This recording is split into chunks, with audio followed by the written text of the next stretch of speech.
Well met, everyone. I am Rich the Lich, and today I am doing a spotlight on A Dead Man's Guide to Dragongrin. This is a juggernaut of a book, clocking in at 454 pages. This is a new setting, a new world, new place for 5th edition D&D. A couple of days ago, I found that this had been completed. This has been on Kickstarter for quite some time. I did not participate in the Kickstart, but I've had my eye on this for the better part of a year. I believe this funded in a single day, reaching its $60,000 asking price, I guess, sometime back in March of 2018. So this has been a long time coming. I've had my eye on it for a while. A couple of days ago, I found the PDF of this on Absolute Tabletop. I will put in the description some links as to where you can get this. You can also purchase kind of a bundled package where you can get both a hardcover physical book plus the PDF, but the physical book is not out yet. The creators and developers said that they're anticipating and hopeful that they might be able to get some physical books out there somewhere around summer of 2020, so summer of this year. But obviously with the current state of the world, just be a little patient. Things may be delayed and whatnot. As I just mentioned, I purchased this myself. I believe the PDF is like $25, so this was not sent to me. I am not affiliated with. I am not a part of this in any way at all, and I was not a part of the Kickstart either. But there are some public posts that are available for everyone to read, people that have been following this. So I'm able to keep track of kind of the state of where this PDF is. And while what I'm reviewing here and what I'm seeing on screen is a very completed thing to me. I mean, this is 454 pages of fully fleshed out, completed content. With 454 pages, they mentioned that there's going to be some things that slip through the cracks, some editing things and some things that they need to revise. You'll notice in a moment that there is the world map, which is kind of a work in progress. They're anticipating within a few weeks here, to those that backed the Kickstart at an appropriate level, that they're going to have a full-size poster map sent out to those folks. So therefore, I assume that there's probably going to be some download link or something you can find on Google where you're going to get a little bit better map. There is a big boss villain, kind of what I see it as the Strahd to Curse of Strahd. And while there's a lot of good write-up and information on him, there's no artwork for him. So they're definitely going to be coming out with some supplemental and some additional stuff that they maybe just couldn't fit in this book right now. But as I said, they feel like this was complete enough to put it out there, and I agree with it. There's a lot of really good content here. So let's jump into this. Let's chew on it a little bit. You'll notice I'm using webcam today, something a little bit different, so I don't have to worry about battery, because I anticipate that this video will be quite lengthy in order to cover. Obviously, I'm not going to talk through 454 pages, but I'm going to be as objective as possible and spotlight this and show you what is here. As we start scrolling through credits pages and various things like this, here's the map that I was talking about. You can see it indicates work in progress. So if I was to take this page and the next page and kind of mesh them together, there's some stuff here for a map, but I'm hoping to see a little more of a finalized, a more polished piece coming out pretty soon. Table of contents looks really good. Layout is efficient, nice. The layout of this is really, really prim and proper. It's on point, and that's a really good thing. That's getting off on the right foot, because when I'm thinking through 454 pages of content, I don't want to have to kind of trudge through all of this stuff. I want to get through things efficiently, and most importantly, I want to be offered the information kind of in this sort of bullet point format and real quick up front, kind of like the sales pitch, right? Give me the gist of this world within the first 15 pages. That way I know whether I even want to delve into the remaining 400 plus pages. So it does that. It does that quite well. As we start to scroll through, our very first section is called Life in Dragongrin, and it kind of gives us an example of just that. What is life like in this world? What world is this? This is an independent product. It's fully polished. I mean, it's complete, prim and proper, as I said, and it's put out by Absolute Tabletop, with the designers, creators being Tim Kearney, I apologize, Michael Barker, and Jeff Dottie, with Tim being the project lead. So while it's an independent thing, you know, there's some high-level production value and effort that's put into this. And as I said, it funded the $60,000 from something like 1,000 backers on Kickstarter within a single day. So there is a lot of professionalism behind this, but this is not an official WotC produced thing, but it is for 5th edition D&D. It is a setting. Now, we have no shortage of D&D worlds and settings these days. There's Ravnica, there's Eberron. Eberron and Wildemount released within 3-4 months of each other. So there is no shortage of worlds. The gist of this, and I'll kind of go through it, of course, and I'll talk through a few and read some specific paragraphs. This feels a lot more sort of dark sunny. It feels a lot more gritty. And I like that because while you can always, as a dungeon master, create whatever story you want and kind of latch on to any specific dark, grittier region within Eberron, within Wildemount, the general feel of this feels a lot more ground level and a lot more dark. And while there are certain aspects of technology, Eberron and Ravnica, especially with like the Izzet League, they started to feel, and this is a good thing, they feel kind of a little more high-tech, right? Flying ships and, verticality of skyscrapery, the cities of Sharn and Ravnica itself and whatnot. Here, this feels a little bit darker in tone. So, here we go. Life in Dragongrin. What are we getting here? In Dragongrin, evil has won. I'm reading right here. And good is in retreat. The forces of the righteous were defeated 2 decades ago in an event called Lightfall. Now, all creatures, whether they wish to or not, bow before the malign might of the Dismembered Lord. I'm always reminded here of the Dismembered Lord as kind of being the Sauron of this type of thing. Okay? Now, I like that it offers these things, as I said, in this sort of bullet point, real quick paragraph format of introduction of letting us know this is what's here. Do you like this or not? And I'm confident in 454 pages that there's going to be a wealth of information and content and stuff that I can churn through with detail, but I want to get the gist of it within the first 10-15 pages. Give me an idea of what the world's like, and most importantly, when my players start asking me questions of what can I play, what can I make, and what does my character look like in that world, and how do they fit in, I want to have some of those answers offered right away. So you have the 6 grisly truths. The Dismembered Lord rules. Basically, another kind of reference point besides Sauron is, think of if you've ever played the introduction to Half-Life 2. You have kind of the oppressive regime, the system. And the Dismembered Lord, if you looked at him as like the palm of my hand, the various lords and the Dismembered Legion are sort of the fingers that kind of reach out and stretch across the world. And they enact his justice and his tyrannical rule in whatever way that they see fit, but overall, of course, under the guidance of the Dismembered Lord himself. So there's sort of that always oppressive CR30, he's statted in the back of the book, really large figure. You'll also notice that point number 6 talks about the existence of gods being unproven. Within the 454 pages here, you've only got about 3 to 4 pages on deities and religion. That's it. So this is not a Forgotten Realms with 120 gods. What I like about that is it lends itself to a little more weight and heft on the power of the Dismembered Lord. It kind of feels like he may be the most powerful thing in the book. And it kind of grounds it a little more, and it makes his threat feel much more real, because you can't just hand-wave everything and say, I'm doing this because the gods said, and this happened because the gods, and the gods influence this. So it's a lot more day-to-day, on the footpaths and traveling through towns and villages and just dealing with the normal folk and the police force, kind of the fingers, as I said, of the palm of what is the Eye of Sauron. You have Lords of Ash hold dominion, so in this world, the regions are called the Dominions of Ash, and basically the lords, who are kind of like next in line underneath the Dismembered Lord, are the ones that rule each of those dominions. And I do like that it mentions that it's said that any who defeat a Lord of Ash can take their position, though attempting such a task spells certain doom and a stained soul. I like that, I don't know who it is, Nietzsche, perhaps? They had mentioned something along the lines of like, I'm paraphrasing, of course. Be careful when you fight too many monsters, lest you become one. I like that it kind of says that there's some darkness here that you might want to fight against, but there's going to be some lingering consequences that come about from that. And I love that statement there of, you might be able to beat them and maybe take over control of these regions, but it's going to stain your soul. There's going to be consequences to that. I like that.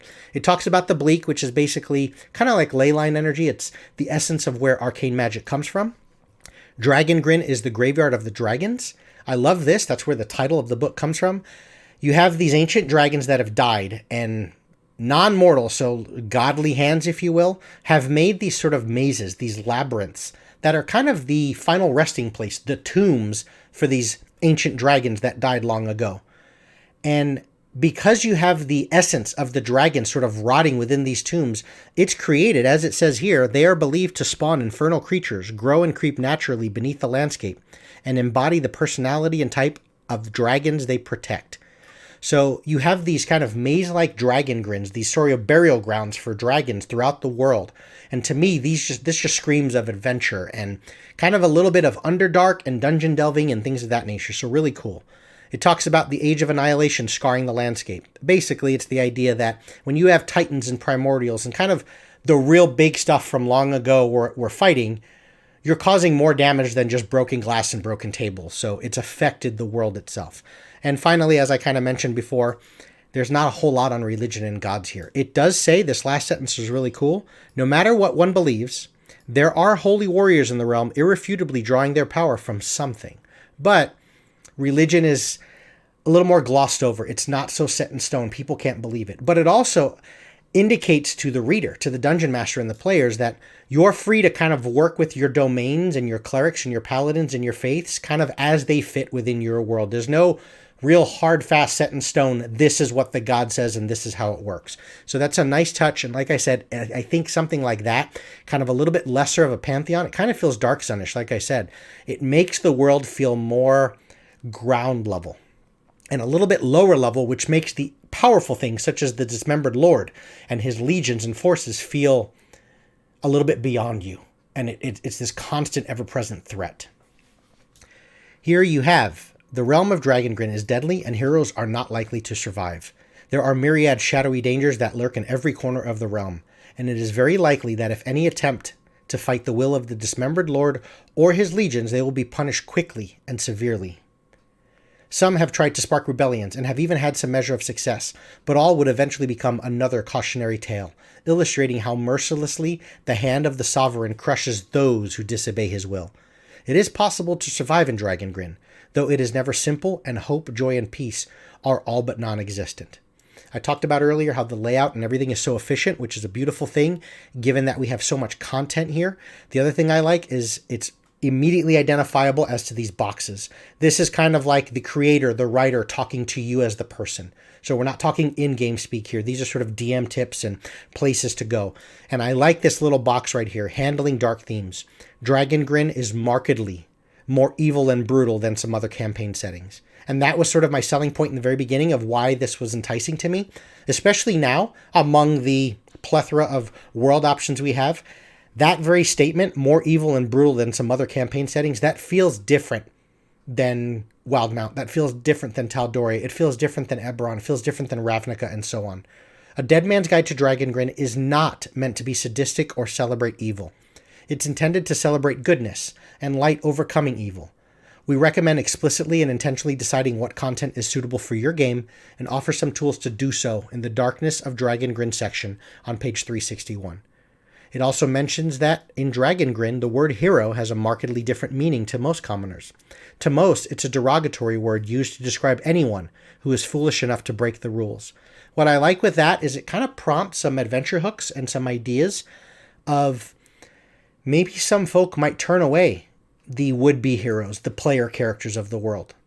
Maybe someone may shutter their doors, an inn may close shop and kick you out and not be willing to serve you food and drink.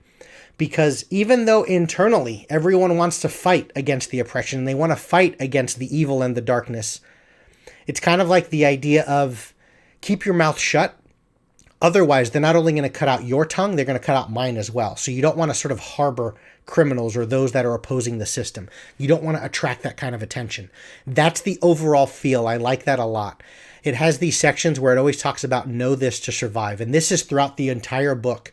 And this is kind of the gist of what we're getting in the introduction here, where it's kind of, here's the essence of this region. Here's what you need to know to survive. And this is kind of applying to the players, right? So the DM can relay this to his characters or to the characters in the game and basically say, here's the essence of what your threats are and what you need to do to persist and thrive or live here at all. And I like that it gives that sort of statement up front. And then after that, you're going to get more detail. As we scroll through, you've got just more and more information. And to kind of indicate to you just how much it's trying to keep some conciseness and brevity, which is beautiful, is Look at the Ages, where this is a section in most world books that can be exhaustive in nature. I mean, it can be like reading half of a novel, and you're reading and trudging through 30, 40 pages. It talks about millennia ago, so a long, long time ago, ancient history, there's a few paragraphs. Long ago, but not quite ancient history, there's a couple of paragraphs. This is what happened a couple of decades ago. This is what's happening right now. And that's it. You have maybe a page at best that's giving you the ancient history, the gist of it. And as I said, there's confidence here in 454 pages that there's going to be more if you want it. But I like that it just offers it up front. And I keep saying that, but that's so, so important because it allows me to know quickly, answer the quick questions from my players, and know very quickly if this is going to be a fit for my table. It goes into talking about coin and supply, kind of a little bit of economy stuff. And as we start going through, we have the red cell market. That's kind of sanctioned by the Dismembered Lord and operated by the Granok Thane. The red cell market is the largest mercantile group in Dragongrin. Kind of a very, if not the most important faction. I don't know a lot about Dragongrin. I've been following it for a while, but I think I've just been more fascinated and enamored with it because I want to see someone else's take on world building. I want to use this for inspiration. So you have the red cell market. It kind of talks about money and economy. I like that it changes up the coinage a little bit. Yeah, that's something that can be wonky sometimes to remember what a gold piece is called, but it kind of invests you into the world. It makes it feel like it's yours versus just using a blank template from the player's handbook. There's some specialty materials that are here. Things that you can use to make arms and armor. You have ashwood, bleak iron, bleak steel, bone plate, darkfire, linotherics, primordial bone, titan copper, thanium, worm scale. These are just story. This is inspiration. This is adventure hook stuff here. Is you're out there seeking darkfire, and therefore you need to find some sort of a smith that can work with darkfire. Again, it's similar to using different names for coins. It kind of starts attaching you to the world, and it makes it feel like this world is creating its own substances and its own things. Of course, it's going to talk about crime and punishment as you have the law that's enforced however they see fit by the Dismembered Legion. So what are the various things that your PCs may do within a certain town that's considered breaking law, and what are the punishments? This is the first time we start to see these charts. One thing that is in abundance here, and it's brilliant, are tables. Tables and charts. One thing I always talk about, and you guys know this if you've watched any of my reviews or spotlights, is there's always two aspects of content that I like to think through. And as I evaluate that, that is how I formulate my opinion on whether or not a given piece of work is worthy of the asking price, of whether it's worth my time and my money. The two aspects of content is you have sometimes content that's just inspirational, right? It may not be something that I can immediately see a fit for right now in my game. Perhaps like in my case, I'm currently running a campaign of Avernus. That's not going to be done, I anticipate, for maybe the remainder of this year.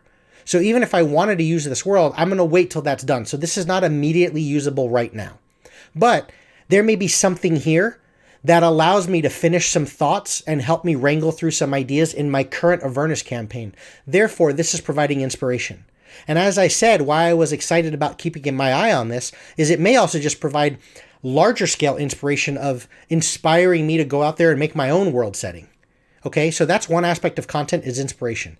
Another aspect of content is plug and play. Think of like a 3-page book that you spend $1 on, and all it is just a list of names. NPC names and dwarven names, clan names, and Goliath names. That's plug and play content. That has some value if that's what you're looking for. Because when the PCs ask you, when your players say, hey, what was the name of that dwarven merchant that I was talking to? I can simply roll a d20, look on that little reference sheet, and pull out a name right there. That provides value to me because that helps me get through a session. That helps me use and provide some answers in the now. So you have that aspect of content. And here you have 454 pages with a lot of depth, a lot of heft, a lot of detail. But there's also, and you'll see, so many tables and charts and randomizers and generators. And that is the other aspect of content, the plug and play.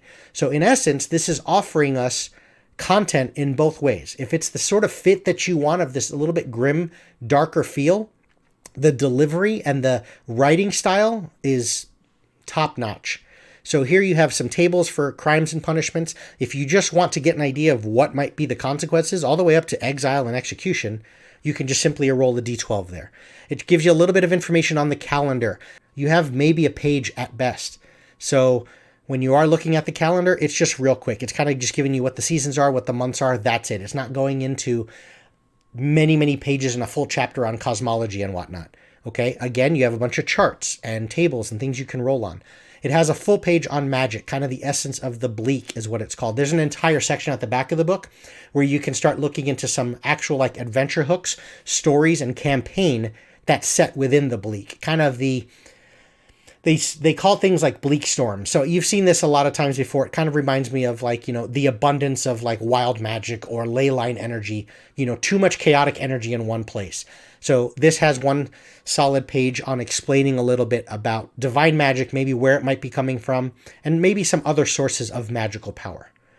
As I said, Deities and Religions and Dragongrin, you have 1, 2, 3, 4, 5 pages. There it is. That's it. Of the 454 pages, 5 pages are dedicated to the religion. That's it. You have Cosmology, which is basically talking a little bit more about some of the planes and beyond, and how they interact with the world of Dragongrin, okay? This is the brilliant part.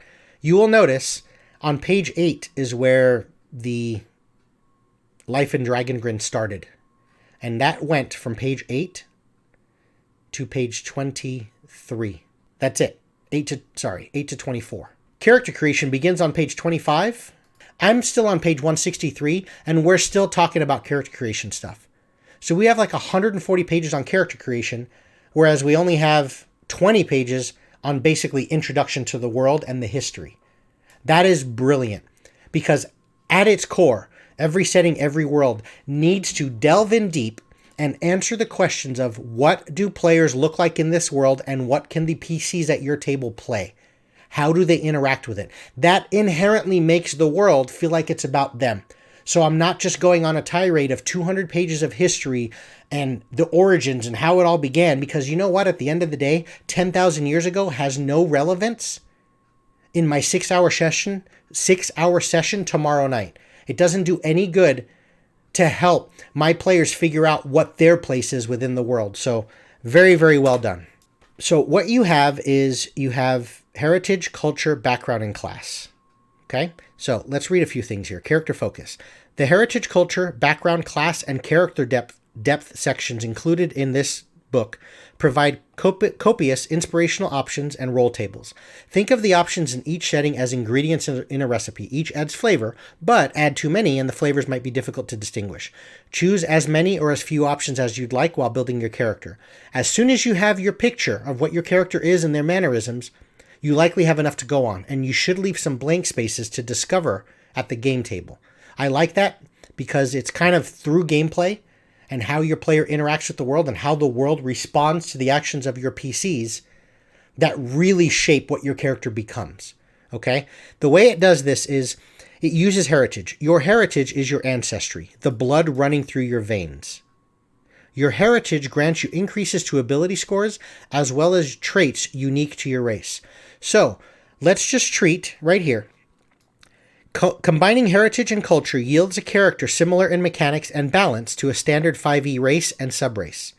This subsystem is fully compatible with standard 5e backgrounds and character classes. Heritage acts similarly to race, while culture acts similarly to subrace. So first thing you do is you pick a heritage. Okay, and of course, you can roll a d20 and get an idea of where you are. And it gives you the simple answer of your heritage is Darrow, your dwarf, your elf, but it gives you a quick sentence that kind of ties it into the lore of the world. I'm a small but mighty descendant of the ancient titans. I rolled a 1 through a 3, therefore I'm playing as a Darrow heritage. That would be like picking your race, okay? And for example, if I go to the Darrow, right here, you'll notice by playing as Darrow, of course you can pick what you want if you don't want to roll. Darrow are lithe and clever. Choose either dexterity or intelligence and increase it by 1. It has your age, has your size, has your base walking speed, and here's their various traits. Okay? I won't go over all of them because it'll take me forever and the video will be 4 hours long, but just know that that's in essence like picking your race, right? I'm a gnome. Now, my subrace is instead of picking like rock gnome, you now will pick culture. Okay? And as you pick culture, where you see these wonderful pictures of what their garb and their garments might look like, which just is, not only is it aesthetically and from a technical standpoint, the art here is brilliant on this particular page. It just looks really well done, the costuming and the clothing design. It immediately identifies to me kind of the essence and the gist of what that culture might be about. And in the idea that a picture's worth 1,000 words, this has done it to near perfection, okay? So now you pick a heritage, right? And then what you do is you pick a culture, which are right here. There's 11 of them, Ardor. You're going to get some snippets on what are they known for? What do they believe? The essence of the culture. What are they about? Okay. The other thing I really like about them is they always offer outlooks on other cultures. How does one group of people see another group of people? Which is important because whether you have NPCs or PCs that are playing from different cultures, you get kind of the stereotype, if you will, of sort of how they treat and act towards another, kind of judging a book by its cover type of thing. So I like that. But then there's the mechanical parts. By picking the Ardor culture, the Ardor are tough and historied. Choose 2 from strength, constitution, and intelligence, and increase both those scores by 1. It gives you some ideas on alignment, your languages, many tongues. It gives you some different traits as well. In addition, every culture has a cultural focus, and it says you can choose one cultural focus from the following list. You get a bunch of options. You have like a page worth here, and you pick one of them. And these are mechanical things, like things that actually apply to your character, okay? Like, for example, one of my favorites, just based on the symbol. Again, the artwork sells me on it and gives me the vibe of what this group of people feel like. When you pick this guy, one of the cultural focuses, you can choose one cultural focus from the following list. An Arcanic Companion. You have built a construct companion forged of reclaimed Titan tech. Choose either a badger or a bat. The fact that it's bold there kind of indicates to me that I'm probably looking at the beasts in the monster manual. Your Arcanic Companion shares the same stats, blah, blah, blah. It gets its own initiative, so on and so forth. If it dies, you can spend 1 hour and 10 gold rebuilding it. So you get a mechanical badger or a mechanical bat. So that's something that has some gameplay value, right? That's something that applies and has something worthwhile during combat, right? It has some roleplay implications. And by simply saying, this is where my character is from, that's how you kind of pick your subrace. So it's a really neat system that they have here. And the thing I like about it most is you're dealing with cultures, and these are often what would be known as like the factions and organizations, or the people that live within your world. And usually that's background detail. That's DM stuff, right? Yes, there's interaction between the PC and NPCs, and, oh, I'm going into this area of, the Red Wizards of Thay, or I'm going into Zenorum area from Forgotten Realms, right? I'm going into an area that's infested with nothing but drow, or the guilds from Ravnica. And there's roleplay stuff there involved. But what I like is by you picking what your heritage is and then where you grew up, you're getting mechanical things that shape your character at character creation. And that's brilliant because you're meshing both worlds together. And what I like about that is when you start to, this is from 35 years as a dungeon master, I have found that when you mesh the worlds of the story and the background and the setting that the DM has come up with or they're using, and you mesh that world together with the world of the PCs and what's important to them, as in where they grew up and how they grew up, that's where the convergence of those two is where the best gameplay comes about. So they've just done a really good job with that. Now, real quick on the races or the heritages, Darrow, that's new. You have the the Festier, that's new. Halfkin are kind of like the half-orc, half-elves, the half-breeds. You have Tomehearts, that's new. But you'll notice that there are dwarves, there are elves, and there are humans. They are not the same as in the player's handbook. And in this regard, I'm not just talking about the lore and their role and how they fit within Dragongrin. No, I'm talking about mechanically. Like if you look at the dwarves are resilient and dogged. Choose either Constitution or Wisdom and increase that score by 1. You have Blood of Stone. You have advantage on saving throws against any effect that would turn you to stone or paralyze you. You get to choose a heritage focus. Let's say you take Dwarven Resilience. If you're reduced to 0, but not killed outright, you can drop to 1 hit point instead. You have Unyielding Charge. You may take the dash action as a bonus action as long as you use it to move toward an enemy. These are all things that apply to the dwarf here, which is clearly different than the baseline dwarf. So I like that because in a lot of world building books, you'll notice there's race options, but it'll say, goblins, or you'll get this. But it basically functions the same as Volos. What I like here is their treatment of dwarves is not just a roleplay background aesthetic thing. It's a mechanical difference as well. The same for elves and the same for humans. The humans are not the same as the humans in the book. As far as the half races, you basically can choose you basically are kind of like the human base as your base race. And then what you can choose, though, is for your heritage focus, instead of choosing one of the human ones, you can choose a heritage focus from like the dwarves or a heritage focus from the elves and so on. Cultures, as I said, I won't belabor that point anymore. They're outstanding. There is one here. Let's say I want to choose Thanium armor instead of these other ones. You have a special set of armor made of Thanium passed down through your family. The armor has the stats of either a chain shirt or chainmail, except it has the following benefits. It provides an additional +1 to your armor class. It's also equipped with wrist blades you can retract or extend as a free action, basically identical to short swords. You can upgrade the armor by finding a Granok Thanesmith that works with Thanium. By paying the gold value, you can basically convert the Thanium armor into another type of armor that falls within the same weight category. The visuals, the aesthetic of that is brilliant. The fact that you're playing a Granok Thane or from that region or that culture, and you chose that, but someone else chose something else, says that those two characters are no longer exactly the same. Whereas normally, a rock gnome, yes, backstory and things like that may be very different. And of course, class is going to be a big separator. But the rock gnome is mechanically the same as the other rock gnome. Here, that's not even close to the case. And also, from a Dungeon Master point of view, the inspiration of, now I need to create a Granok Thane Smith NPC. And he needs to be able to work with Thanium quite well. And the PC seeking that guy out. That becomes some adventure hook and some storyline stuff.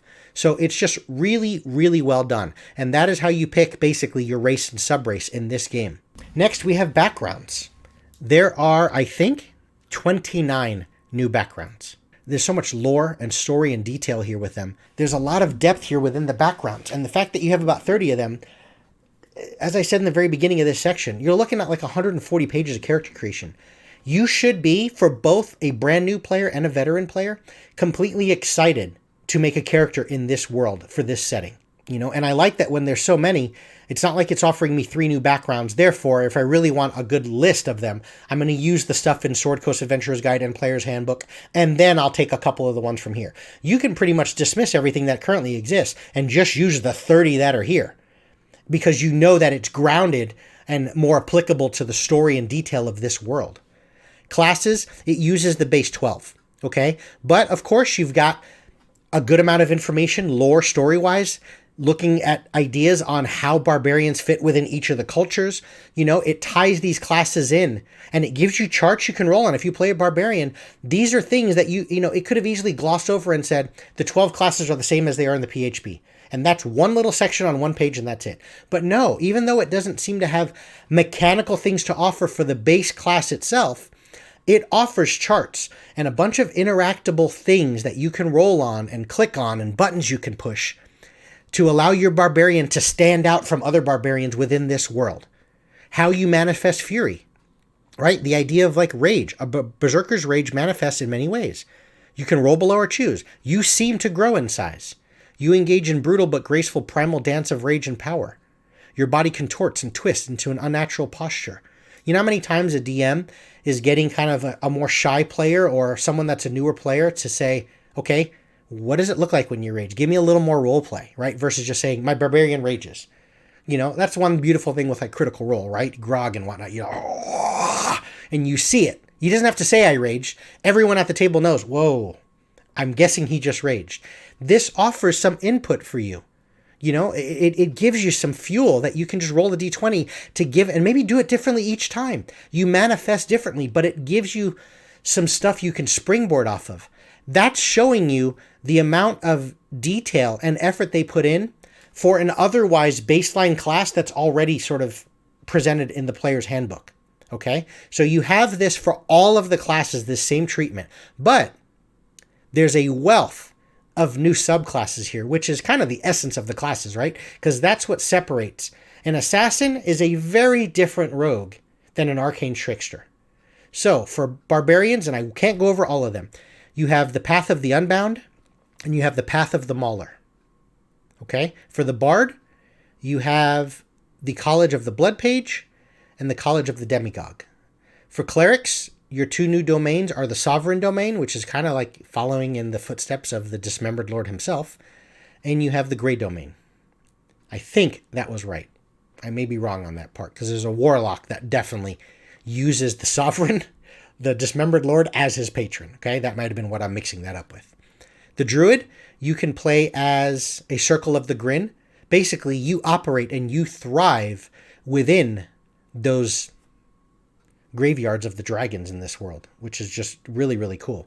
And then you have the Circle of the Arcanatrix, where sort of I see this as, instead of channeling your inner beast for wild shape, you channel like your inner mini titan, like a little bit of a machine element to you. So very different. Fighters can play as the Free Company Mercenary, who's kind of like a thug, low blows, you can headbutt, toe stomp. These are mechanical things, folks, right? These are things, it fits within the normal subclass templates that you would find. You know, you get these things to choose an additional one at 7th and 10th and 15th and so on. So you can be a Free Company Mercenary or you can be a Morrow Legionary. Monks, you've got Way of the Ghost Speaker and Way of the Soul Winds. Paladins can follow along the Oaths of Cleansing and the Oath of the Legion. Rangers have choices between the Jantan Rider, which is a really mounted base ranger. I see this a lot as kind of like the guys riding in Avatar, the blue folk. And then you have the Bleak Stalker. So instead of thriving in the wilderness, in mountains, in this or that terrain, you thrive within the wild magic zones, if you will. You thrive within the areas of chaotic energy and abundance of bleak arcane energy. Rogues, I'll just mention their names and think of the fun you can have. You can be a gut spiller or a time thief. Sorcerers, you have the Avumancer. Okay, you have an ability called Time Skip. All right, and of course you have another wonderful table you can roll on, where if you roll a 2 on this D12, you age 20 years in an instant and you gain 2 levels of exhaustion. How fun is that? And you can be a Titan Blood. I don't know if this represents exactly what they look like, but that picture says a lot to me. Warlocks, as I said, you can follow the Primordial or the Dismembered Lord himself. Wizards, School of the Roiling Bleak, and you have School of the Thaumaveor. So there is a ton of new classes or subclasses here.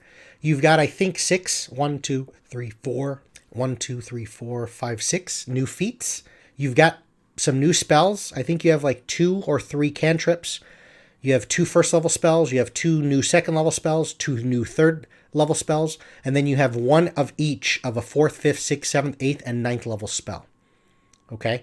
And like this one here, the Rip and Tear, your magic rips asunder. It's a 6th level spell who fall victim to your touch. Its energy is maiming their physical form. The target must make a con save, and if they fail, they immediately roll on the maiming table. Okay? On page 370. If you roll on a D100, remember, they just failed that 6th level spell saving throw. They roll a D100, let's say they roll an Ot1. Your head is struck with unfathomable force and obliterated beyond recognition. You die instantly. You roll an Ot2. You are snapped, sliced, or broken in half. You die instantly. So there you have some new spells. Now, take a look at this. We've kind of felt like we've already fleshed out our character, right? I mean, there's been so much there that my character's kind of done. If that was not enough, look at these options here on character depth. You have traits, okay? Even in a world as bleak as this, I care about my appearance, and I put effort into keeping up my physical image and reputation. I love a good rumor mill, and nothing feels better than feeding it. This is a D100 chart. Flaws, D100. Burdens, D100. Hopes, D100. You have 400 character options to further flesh out your character.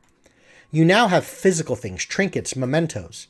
Trinkets and mementos, I always think of breath mints here, are distinct evidence of a character experiencing, combating, and surviving the darkness of Dragongrin. Trinkets and mementos are designed to be used as storytelling tools to immerse yourself into the dark realm of Dragongrin. As a physical thing, it's something that you can lose. It's something that can be stolen from you. It's something that can break. Once again, you just roll.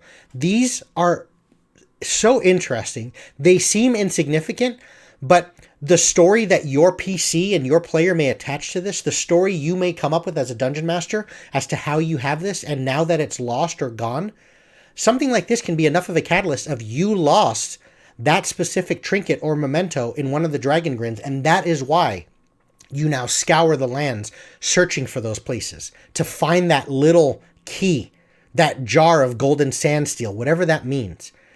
It's just, look at these charts.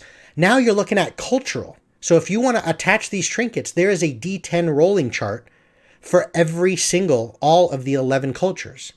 So I mentioned that at the beginning of the video. Charts, charts, charts. That is the essence of plug and play content that I can take to my table right now. And the cool thing is, it doesn't even have to apply to Dragongrin. I can just take one of these and just replace every instance of this word with a world or a village or a place or a region in my world, and just use every one of these charts and tables. It's really, really cool. There's nothing to say that Piece of the Infinite Lock and an Eye of a Monster kept in a small jar, and a strange orb filled with roiling bleak. So basically a strange orb filled with arcane energy. That's not world specific, but there's inspiration there. Now you get into more charts, more tables, more information, but this is about the adventuring party. As a group, how does one PC play along and play well with another? That's it for the character creation section. I know there's a lot there. That was about 20 plus minutes or whatever it was. You know, I always try and be as objective as possible, kind of giving you just the essence of what's here, giving you the breakdown so that you can be better informed as to whether or not you might want to look into this for your group. Okay? But here, I'm going to give you a complete opinion on that character creation section. I'm not affiliated with. I spent $25 of my own money. That character creation section is among, if not from at least recent memory, the best character creation section for any setting. Forget about 5th edition. Any role-playing setting I've ever read. This is the Dominions of Ash. Basically, the Dominions of Ash is another word for the regions of the world.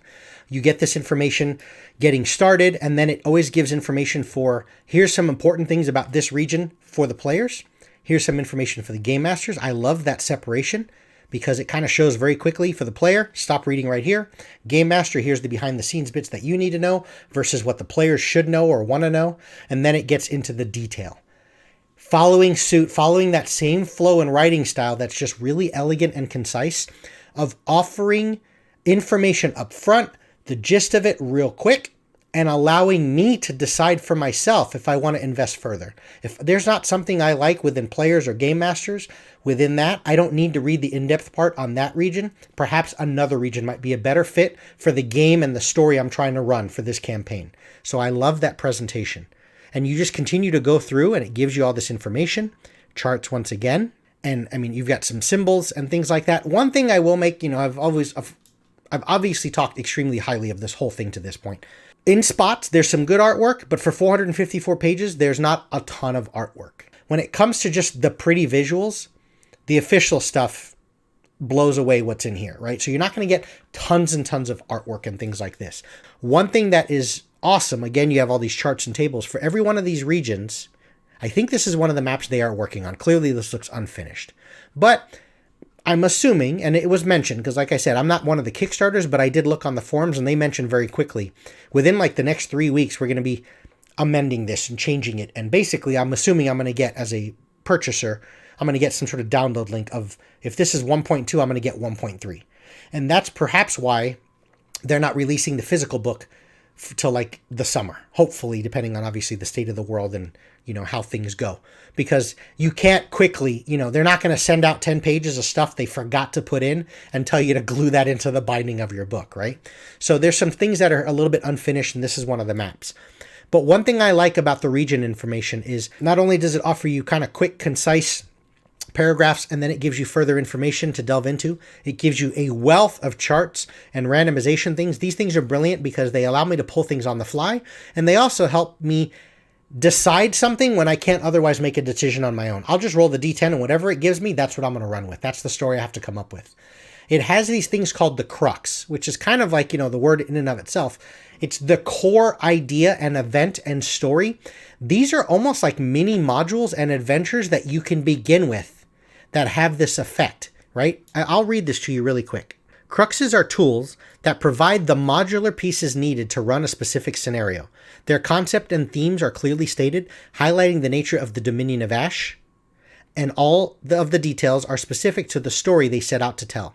The Crux can be used to run a single session, abundant with characters and events, or used to craft a mini-campaign spanning multiple gaming sessions. Each Crux begins with an inciting incident called an event, the text of which is designed to share with the players to explain the high concept of the story they're about to embark upon, without revealing any sensitive plot information.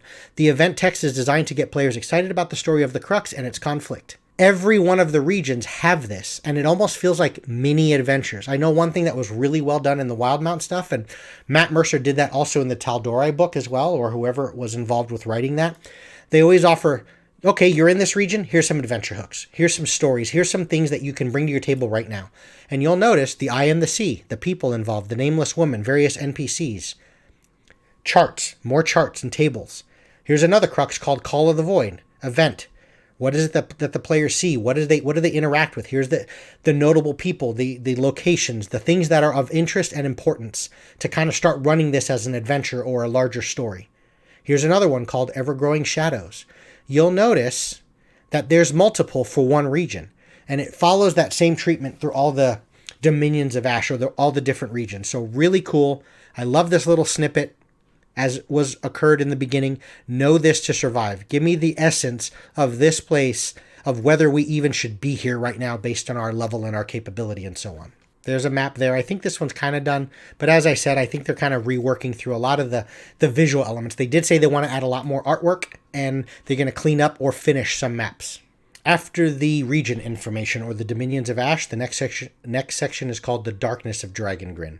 This was referred to earlier on in the book. This first page here is basically giving you some ideas, like points of light, and some ways of kind of not mitigating, but working through the very idea that this can be a very dark and bleak setting. And I think that's for everyone to have to decide anyway whether that's a good fit. Curse of Strahd and Out of the Abyss may not be the best fit for every gaming group and every table. So because things are so dark and so brutal, and the fact that you can die so quickly, I like that this offers some ways of kind of just easing some of that tension and working through something like this. So that's really cool. I see this section, Darkness of Dragongrin, what character creation section in this book provided to players and the PCs, the Darkness of Dragongrin provides to Dungeon Masters, okay? Handling dark themes, it offers some ideas of some really harsh ideas, I just said that, of things you can use, such as maybe death saves. Maybe it's a DC 15 instead of DC 10. Maybe only the DM rolls the death save, so the players just sort of never really know, right? That healer doesn't know whether they should use their turn to heal him, because they don't know if that guy has another round of a failed death save or not. So it has, it has crit charts and crit tables and ways to just make this really dark, really gritty, really lethal. It mentions that maybe you get your PC to be resurrected one time and one time only through the whole core of the campaign. One time, and that's it. So it offers just a bunch of DM things of helping you mechanically either tone down some things a little bit so that it doesn't feel so dark and depressing, but also some ways of really enforcing and driving home the point that this is a grim and gritty place to play in. So it just offers a bunch there. There's this new thing called Infamy, these charts and tables. I like that Ravnica did something similar to that, where it was like Renown or something. So these are things to actually track. And what I love about this is it basically is the essence of how the folk in the world respond to the actions of your PCs. And you can use these infamy levels and infamy charts as a way and a means of driving home that point of how infamous you are and what is your influence on the world, and whether someone turned you down or let you into their town or otherwise. So really, really well done. And once again, look at the amount of charts that are here. So there's fuel here, folks. Treacherous Travel, kind of moving around through the world and whatnot.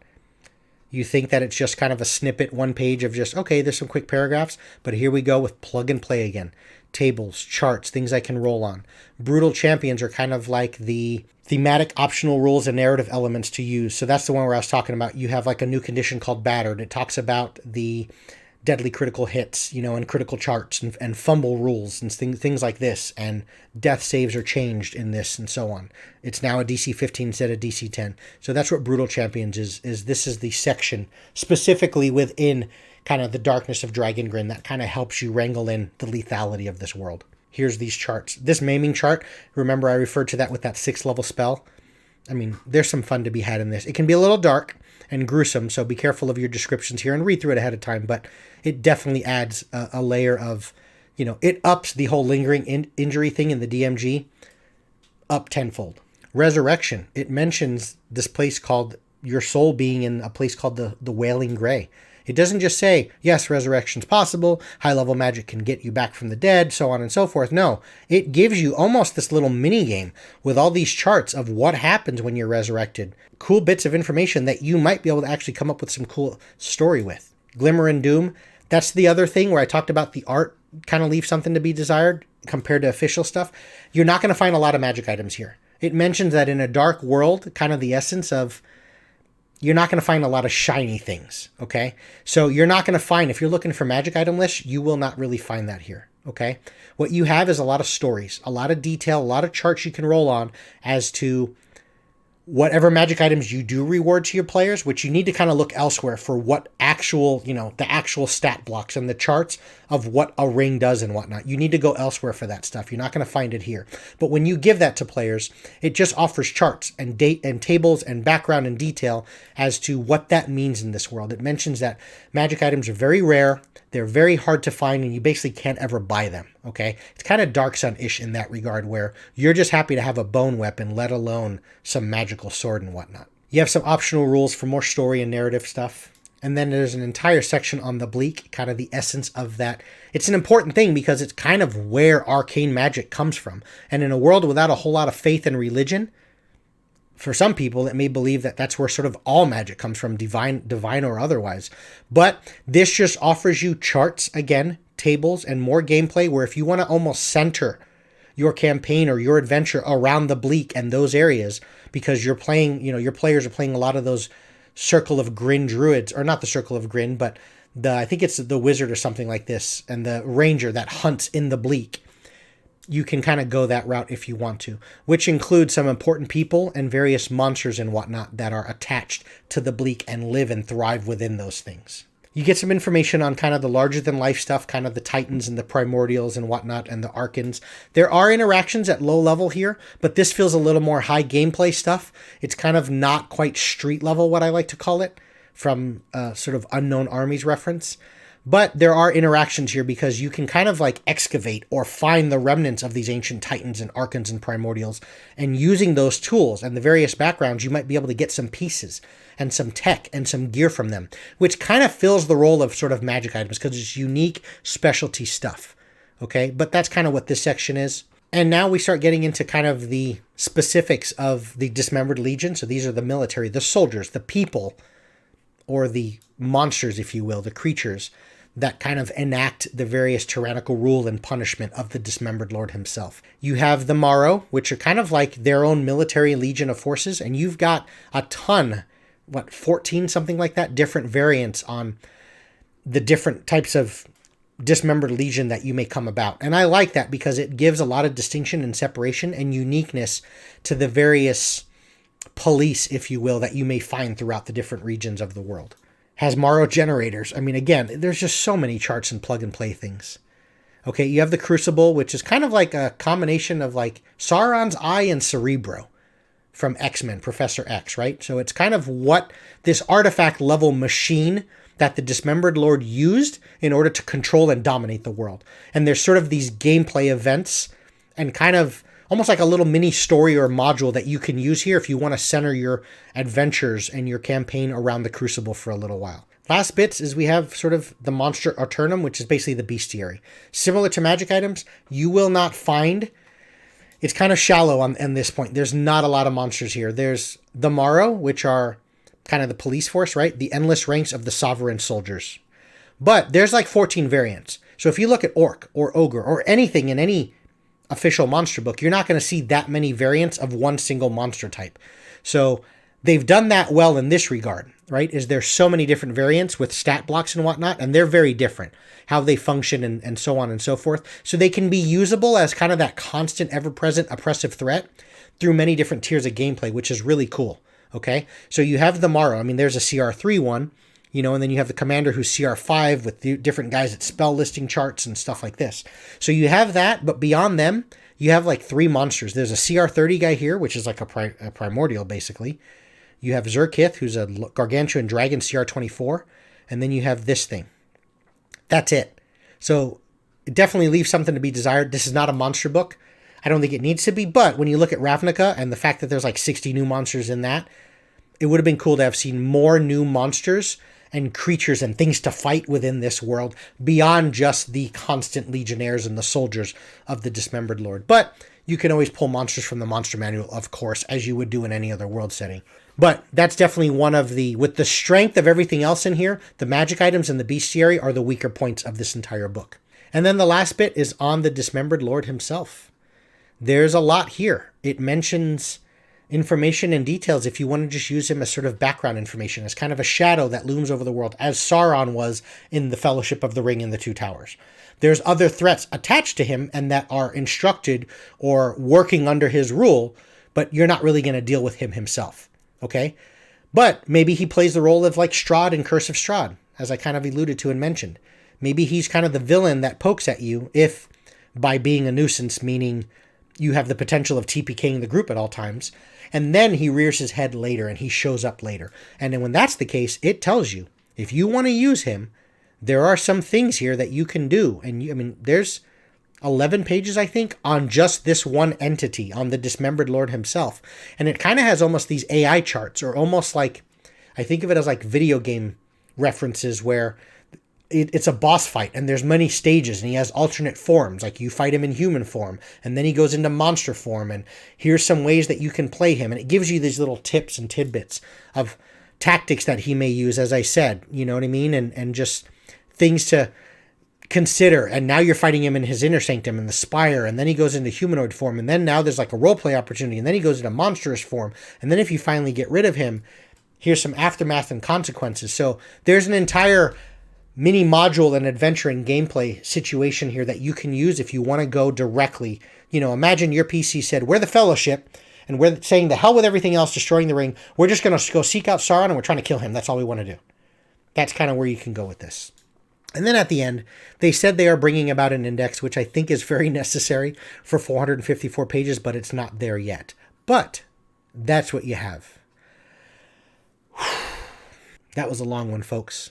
I thank every one of you for watching, taking part, and investing your time. As I said, there will be a link in the description as to where you can get this if you choose to seek this out for yourself. And there will be timestamps to help you navigate your way a little more efficiently through my rambling. I hope this helped. Thanks everyone for watching, and take care.